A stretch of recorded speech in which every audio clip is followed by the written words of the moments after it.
Guys, first time ko nakakita sang dates dire mismo sa Bacolod City, no?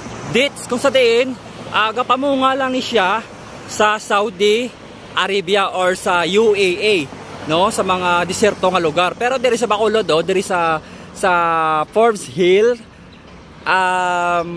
iningdalan pa kadto sa airport, sa dire sa kilid, no, sa Mega World. Yan isang Mega World dire. Nan may nakita ako dire nga dates nga nagbunga ara oh. Wow! Amazing kag ka-miracle nga first time nakita kita sang dates dire sa Bacolod mismo ara oh. Nagabunga siya sang dates. Nan.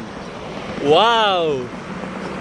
Hopefully makabalik kita dire kag timingon ta nga maluto ini kag magdagko, makakuha kita or makapangayo kita dire sa guard sang fresh nga dates.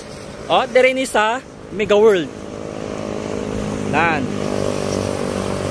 So may mga tao dito nagatulok sa ton. May mga iban pa nga dates arao, pero wala siya sang bunga. No, actually talagsa sa Malacca kag Makachamba nga magbunga ang dates diri sa Bacolod or sa Pilipinas. Oh, lantawan nyo bala oh, wala. Pero ay nabatian ko nga may ara man sa Batangas, no? I think sa Batangas to nga lugar nga nagabunga ya dito ang ilang nga dates.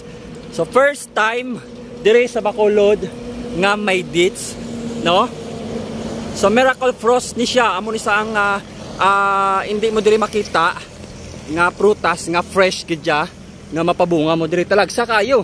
No, makita mo na siya dire ginabaligya na sa mga mall nga naka-repack na siya. Pero dire oh, ara oh, is-zoom tagamay. Di ba? So dates na siya, amo na. Oh, miracle, it's a miracle. Okay, let's go.